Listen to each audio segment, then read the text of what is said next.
Welcome to Chapter 1, The Ancient Near East. We're talking in this chapter about the first civilizations. We've already talked about the difference between Paleolithic and Neolithic man, specifically the differences between two of my favorite childhood cartoons, Captain Caveman and the Flintstones. Remember, the Paleolithic age was the Old Stone Age. The main difference between the Old and New Stone Ages was the development of tools. Tools in the Old Stone Age were very basic, mostly just rocks, maybe animal hides that were used to carry things. In the New Stone Age, however, handles were invented, and they became part of tools.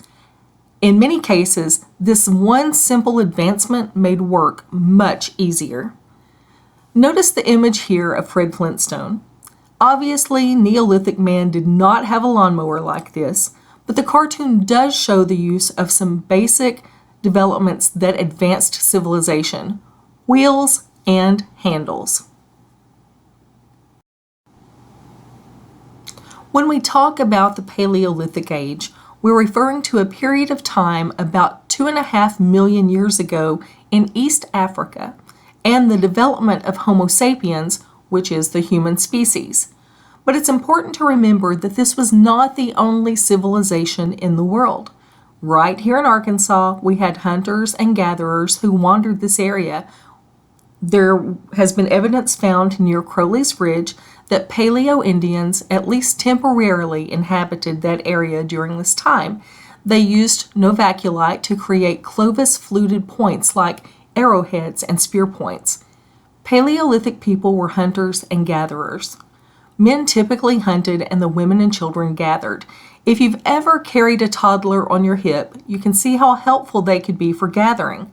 If the woman carrying a toddler bent down to pull berries off a bush or to pick up nuts from the ground, there was also a little pair of extra hands there to help.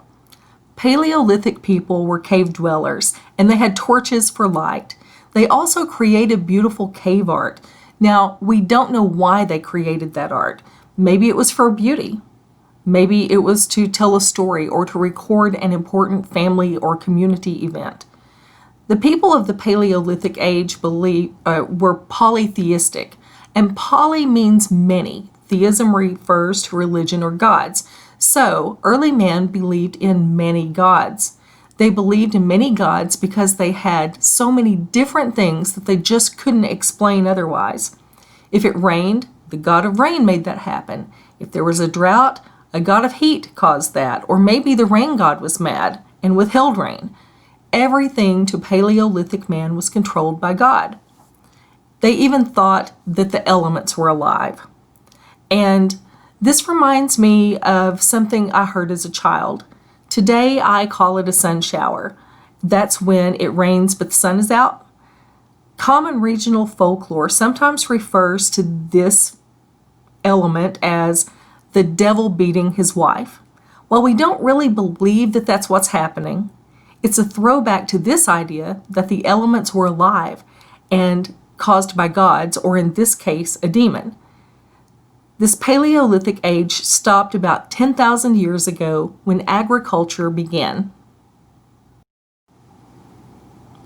As I've already mentioned, the Old Stone Age people were hunters and gatherers.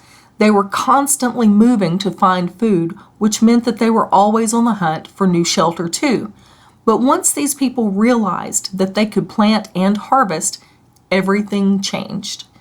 They eliminated their food insecurity, or at least greatly diminished it. Imagine that difference.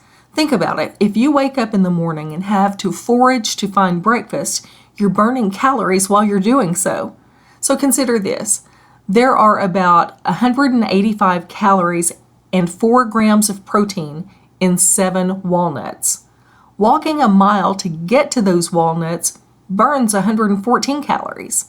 That's why the Old Stone Age people moved in search of food, and that constant moving created more need to move for more food, so it was just this vicious cycle.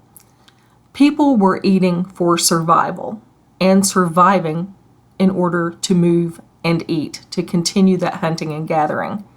But the power of agriculture changed life all the way around for these people.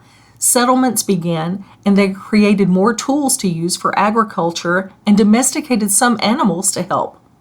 Men still hunted, but women and children turned their focus to farming, which still had some elements of gathering to it.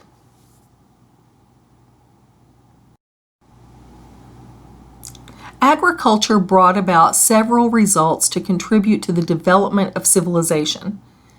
Villages grew. People had stable shelter. They also had, for the first time ever, leisure time.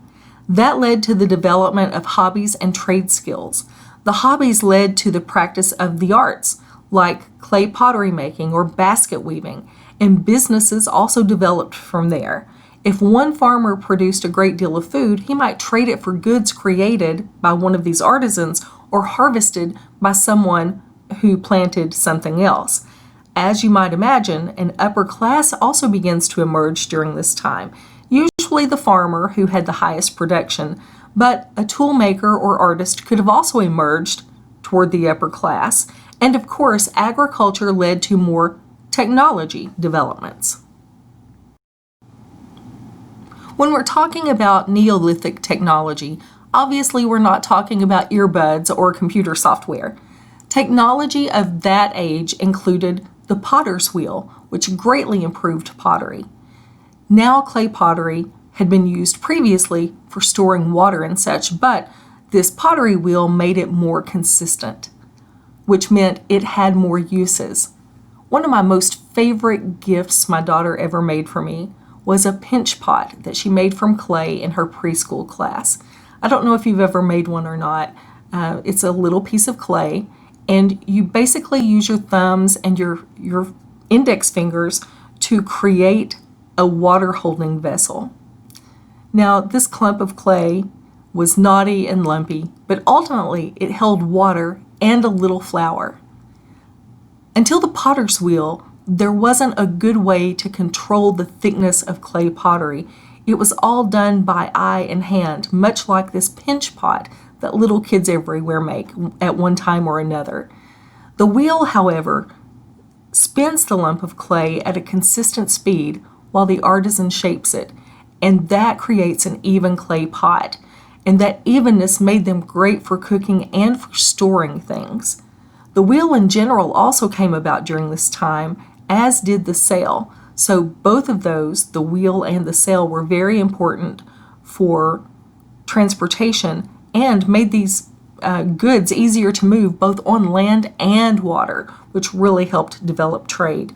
And as far as tools for farming, the plow and the ox yoke were huge developments, plus the fact that they domesticated animals, the ox, that they domesticated in order to help harness their energy to plow.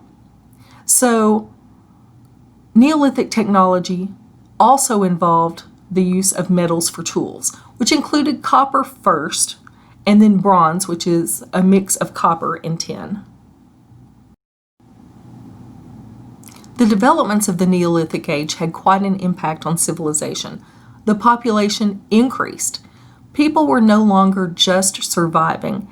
And remember, they had some leisure time now. So with that leisure time, more reproduction resulted. Social classes developed. Trade systems began and formed the foundation for businesses of the future. Because they no longer had to move and because villages allowed people to develop common beliefs, religion grew more formal. But their number of deities also grew, because there were still plenty of things that they couldn't explain. When we talk about civilization, we're talking about a stage of advanced human development, and that's your definition. Civilization is a stage of advanced human development. The civilization we're discussing started about 5,000 years ago in the Near East areas known as Mesopotamia and Egypt. The development of civilization concentrated around rivers because they offered much needed water and travel opportunities. That's why Crowley's Ridge in Arkansas was a focus of early civilization in our own state because of its proximity to the Mississippi River, which of course has shifted throughout history. But the people that we're talking about in the Near East later moved into East Asia, specifically what we now know as India and China. Cities grew and had larger populations than villages. The city dwellers became merchants, craftsmen, politicians, and priests, while the villagers grew a surplus of food to support the cities. This cooperation between city and village dwellers began to further develop culture based on their shared beliefs, their shared customs and values, the social norms that were developing, and traits of them together as a group of people who identified with each other. One of the most important early developments in civilization was the development of a writing system. Writing systems were developed to preserve history for future generations, and it helped make the sharing of knowledge much easier. It was important for recording laws, which were based largely around their religious and cultural beliefs, and for keeping political and religious records. As civilization developed, so too did religion. Religion became more and more organized because instead of hunting and gathering, people were developing communities and developing the basis of their own ideas together as a group. So that meant that religion became more and more complex because different villagers were sharing their thoughts on what was going on. And remember, as more things happened that they couldn't explain, they added more gods in order to understand it or to explain it away. Also, as religion developed and grew in complexity and organization, the priest became more wealthy. That's because the priests were the ones who knew how to read. They were the ones who were collecting taxes because they could write. They could write receipts for that sort of thing. They also managed rentals for people.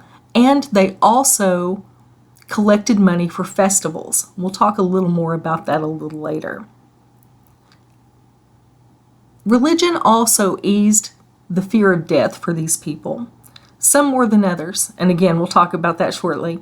Religion justified morality through laws, and we'll compare Mesopotamian and Egyptian religion in just a minute because I think that's where the concept of early civilization religion really gets interesting.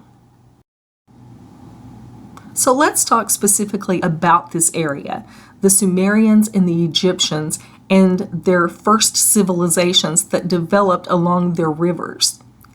In this region, the Sumerians and Egyptians were the first civilizations to develop because of their locations in the river valleys. The Egyptians had the Nile, and the Sumerians were at the base of the Euphrates. Remember, Mesopotamia had two rivers, the Tigris and the Euphrates. Rivers were super important because they offered fertilizing silt. Silt is river sludge that's made rich in nutrients because of all the dead marine life floating around in it. As rivers flooded, the silt would wash ashore and fertilize the land around the rivers. River water was so important for irrigating crops as well, and it provided that really important transportation that they would need for developing trade routes. Also, in terms of civilization, these are the people that developed math and engineering skills, and they embraced reading and writing. There are 4 problems that we identify with the development of civilization. The first and second reasons can go hand in hand: unsanitary conditions and epidemics. Growth in cities resulted in a large population of people living there, but there were no city sanitation services at this time. It's not like the Mesopotamians knew that they could stick their garbage out in a hefty trash bag every Tuesday and Friday, and the garbage truck would come by and pick it up. Those things just didn't exist. So, these are growing pains. It's part of having the experience and learning to do better from it.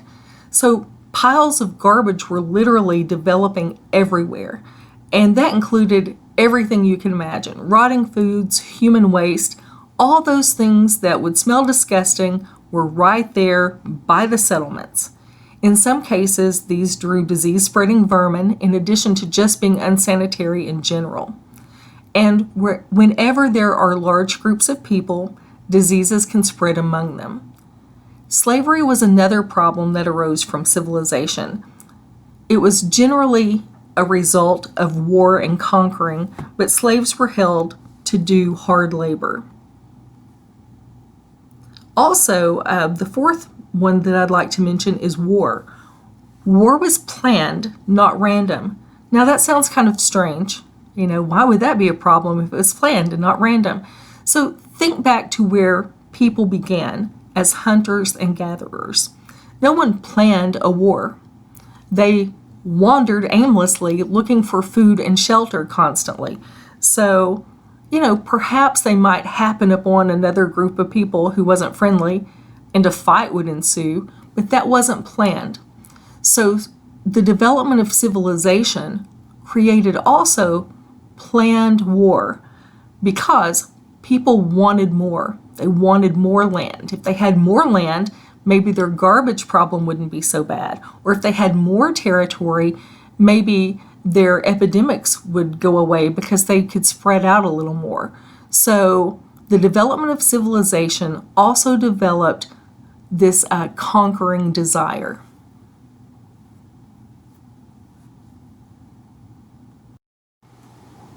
Let's talk specifically about Mesopotamian civilization. Today, this is the area that we would know as Iraq. Mesopotamia is Greek for land between the rivers, and it was between the Tigris and the Euphrates rivers. Sumerians lived in the marshlands at the lower section of the Euphrates, and they turned swamplands into fields of barley and groves of date palms. Now, they began developing hut settlements, and those hut settlements actually developed into 12 city-states by 3000 BC. A city-state is a group that identifies together and forms a state. It would be like if Malvern, Rockport, and Perla joined together and formed a state. So kind of think of it that way. These people also developed cuneiform for communicating. So cuneiform is a form of writing that uses pictures for objects and marks for numbers. So if you've ever kept score using a tally mark, then you've used a basic form of cuneiform. I previously mentioned that one of the problems with civilization was that it developed the urge to conquer.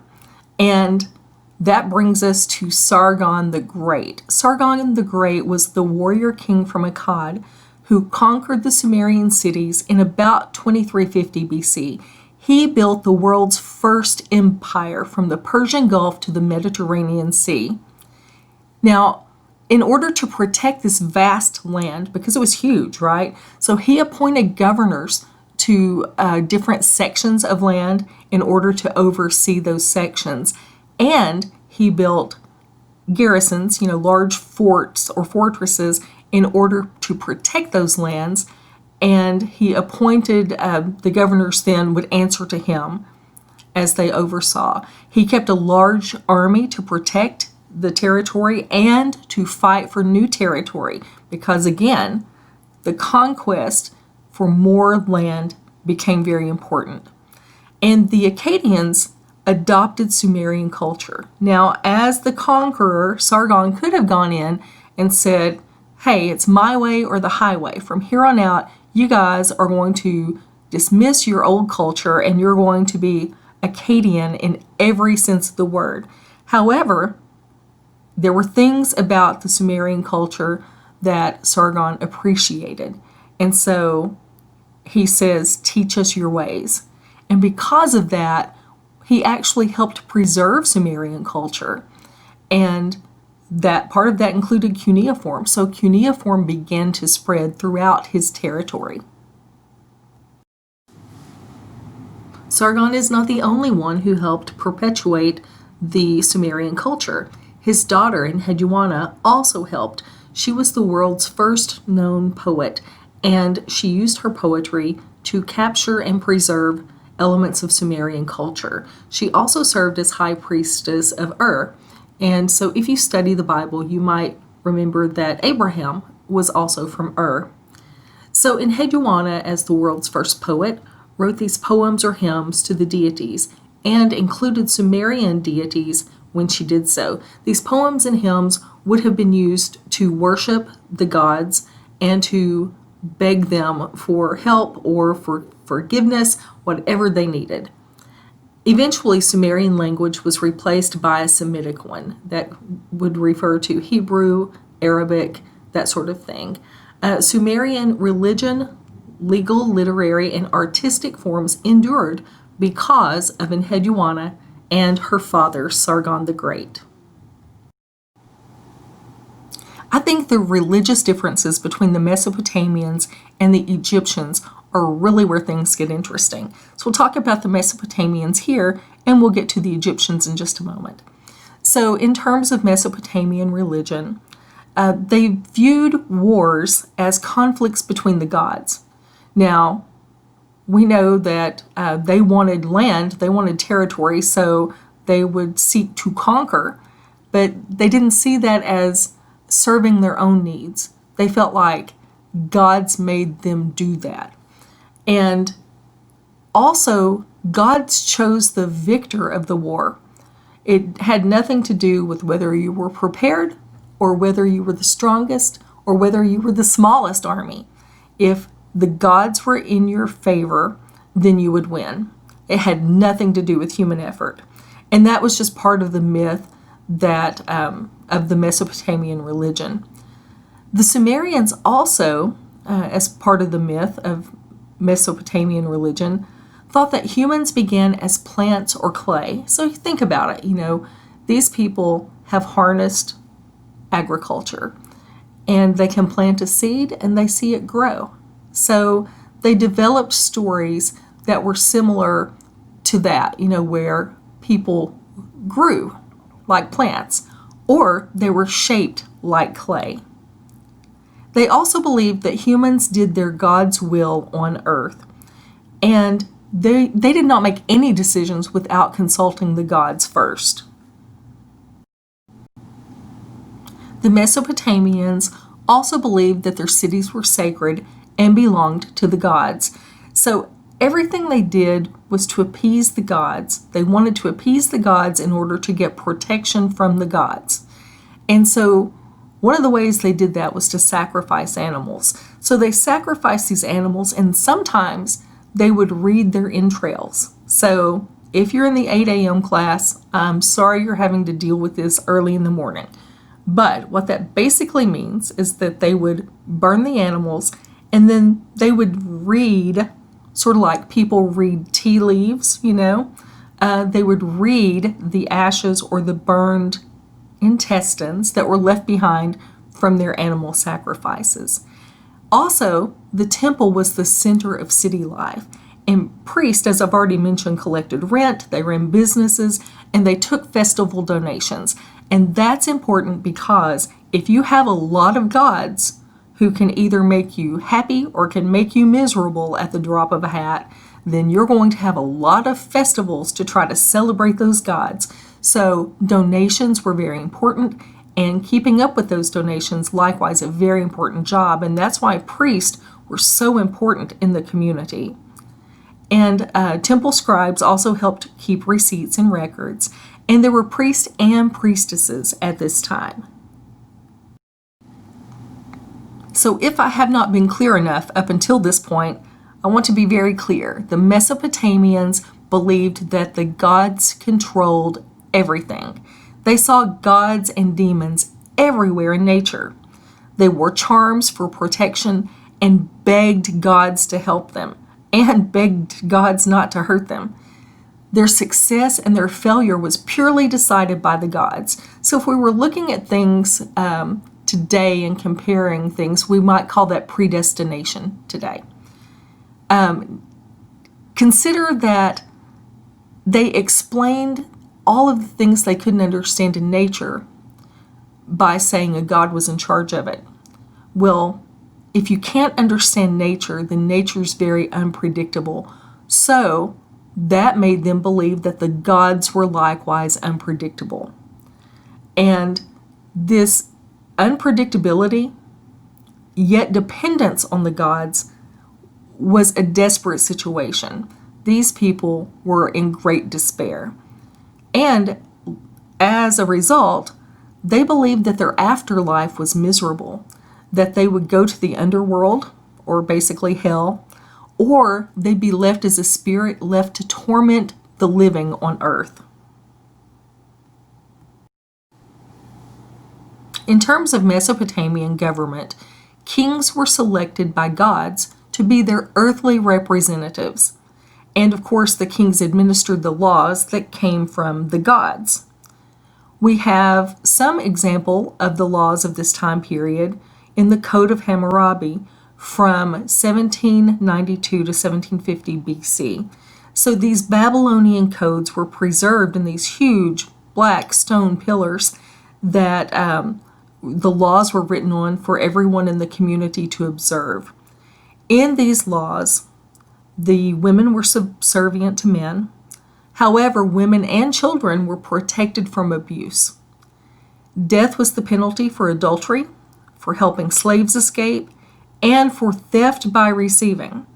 Now, you could get forgiveness or a lighter penalty if your victim would forgive you.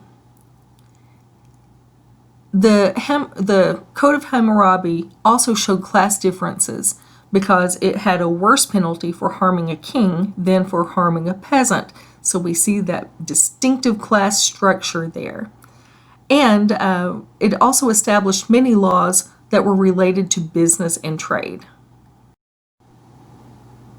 Now, I've already briefly mentioned math and astronomy, but just to cover it a little more here, the Sumerians established schools, and the sons of upper class people went there to learn cuneiform, so basically reserved for the males. Literate men then worked as archivists or secretaries or accountants. Mesopotamians made multiplication and division tables. So if you had trouble with that, like I did in second grade, then we know who to blame, the Mesopotamians. They also determined the area of right triangles. They determined that a circle is made up of 360 degrees. The Babylonians developed a calendar based on moon cycles, and they did all of this math and astronomy not for the knowledge of it, but to try to figure out what the gods wanted. I think that's really interesting. So, whereas later on, when we start talking about the scientific revolution and even the Enlightenment to a degree, people are looking for answers to things. Here, they're not looking for answers at all. They're looking for ways to make the gods happy, because remember, the gods can make them or they can break them. Mesopotamian religious beliefs also had a role in Mesopotamian medicine. They believed that the gods or demons brought sickness. So how is that, right? I mean, not only do you have to worry about a demon making you sick, but the gods could make you sick. Remember, they're not very dependable. I mean, for a few months it's hot, and a few months it's cold, and a few months in between the weather's rainy. I mean, what else could explain that except that a god was in control, or fickle? So they believed that gods or demons both brought sickness to people. And because they felt like gods or demons were the cause, then the cure was prayer and sacrifice. And the doctors, if you want to call them that, were priests, because they were the ones who identified what needed to be done, what prayer needed to be done, what sacrifices should be made. Now, despite that, they did demonstrate some knowledge in identifying illnesses and ways to help people. Like they used splints and lancets and bandages. So there was a developing understanding of medical needs, but they really didn't get that at the time because they were so focused on appeasing the gods. Egyptian civilization started along the Nile River, which is more than 4,000 miles long. The regular flooding of the Nile left behind fertile silt and also provided that much needed transportation in order to develop a trade route. The other thing that is unique to Egypt as compared to Mesopotamia is that it was landlocked by desert on one side and mountains on the other side. And this made the Egyptians feel very secure because, to get to them, if someone wanted to conquer them, they'd have to cross a desert or they'd have to cross the mountains. So this gave the Egyptians a good deal of security. Egyptian religion was much more positive than Mesopotamian. The religious beliefs of the Egyptians were used for inspiration for art, medicine, astronomy, literature, and even government.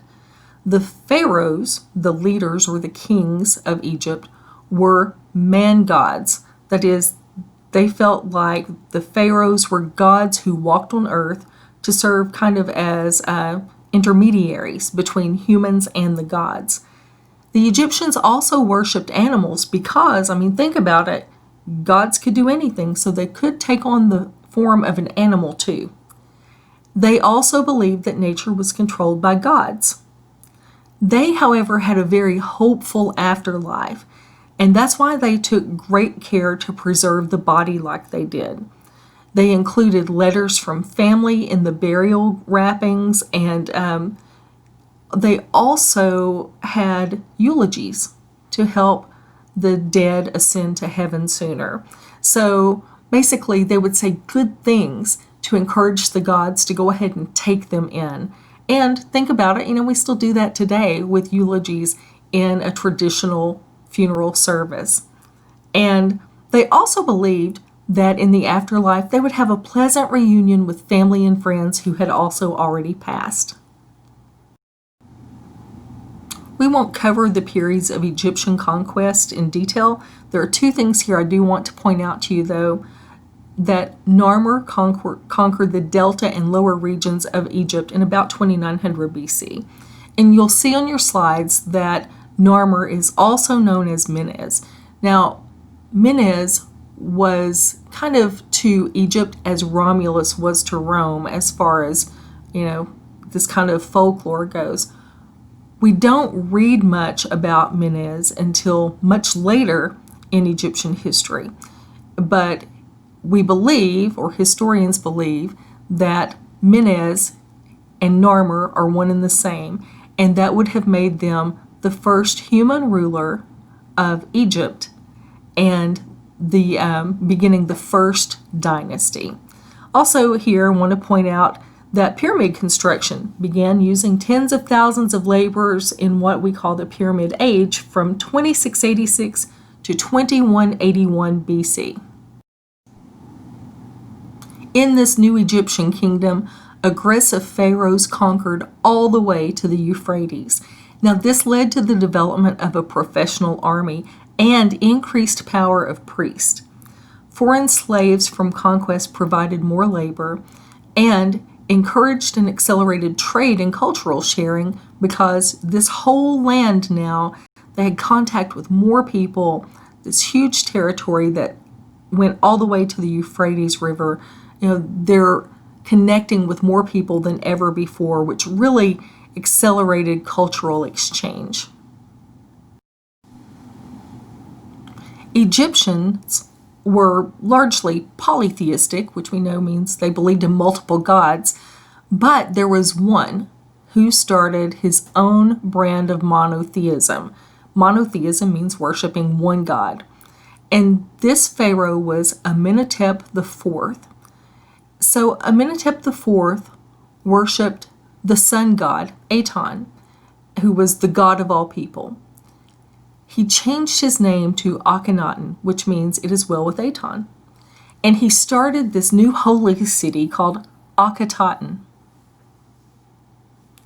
And he and his wife Nefertiti took a small group of followers to their new city where they worshipped one god. Now, after he died, his son was too young to take over. You may have heard of his son, King Tut.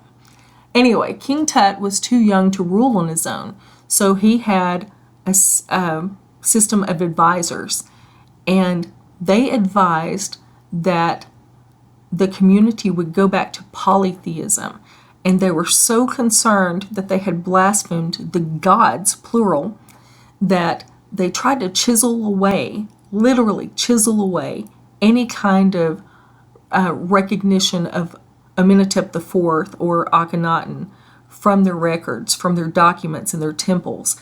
There were very few followers left after that, and they destroyed the temples in order to make sure that the gods knew that they were back worshiping the way they felt like they should. Empire builders started around 1500 BC after the fall of the New Kingdom, which led to a period of cultural growth and assimilation, as we've mentioned, especially with the Egyptians as they're spreading out to the Euphrates. The more people you know, the more their cultural elements rub off on you, and you start to pick some of those up, or you like those better, so you adopt them. That's assimilation. Around 2000 BC, Indo-European migrations eventually took these people to Italy, Greece, Asia Minor, Mesopotamia, Persia, and India. And from this time period, we start the development of Greek, Latin, Germanic, Slavic, Persian, and Sanskrit languages. The Hittites established strong states in Asia Minor, and they wanted to control trade routes along the Euphrates River in Syria. They reached their peak in the 1300s BC when they ruled Asia Minor and northern Syria. They raided Babylon, fought Egypt for control of Syria and Palestine. They also used cuneiform, and they adopted the legal, literary, and art forms from Mesopotamia. Now, the Hittites were also the first people to develop an iron industry, and by 1200 BC, they started making iron tools. Now, there was a lull in empire building in the 1300s BC, but that gave small nations a chance to assert some power, like the Phoenicians, who were descendants of the Canaanites. The Phoenicians developed the first alphabet, and they settled in sea cities along the Mediterranean coast.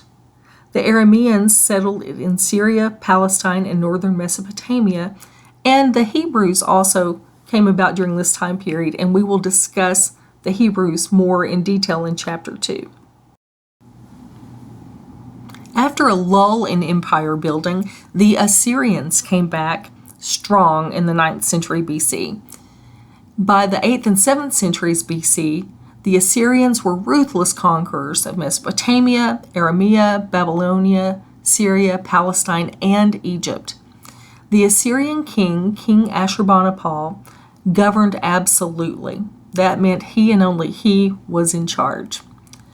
Assyrians improved roads, they developed a messenger service, they started large irrigation projects, and they also used fear and terror for obedience. Now, this is something that we'll see throughout history. But here, King Ashurbanipal did this by deporting troublemakers right away. So if you were causing trouble, you were taken from your home and exiled. He put up with no nonsense, and that made an example of people very quickly, one that people were scared to test or tempt. The Assyrian power was destroyed in 612 BC by a coalition of Medes from Iran and Neo-Babylonians. Persians were Indo-Europeans who settled in southern Iraq. Cyrus the Great and his son Cambyses conquered all lands between the Nile in Egypt and the Indus River in India, and it took them a 25-year period to do so, but they did it. They were an absolute monarchy justified by religion, and they developed a chain of command. Each province had a governor, and the governors answered then to the emperor. Now, they respected local traditions, and basically, as long as these local provinces were paying taxes and maintained an army, they really didn't care what they did. So they left a lot of local control to those local administrators. The religion of Persia was Zoroastrianism. It was a religion that held both monotheistic and dualistic elements. It was named for Zoroaster, a Persian prophet from the 500s BC. And in this religion, they believed that each individual could choose between good and evil. And as the art on this slide depicts, there's a little angel on one side and a little devil on the other side. That's kind of a visual for how this religion worked. So the dualistic elements of it were obviously the good and the evil. Ahura Mazda, the wise Lord, creator of the universe, represented the good. And Ahriman was the spirit of darkness and destruction, who represented the evil, obviously. So Zoroastrianism was a little different because not quite polytheistic, but a little more than monotheistic as well. That wraps up our look at Chapter 1.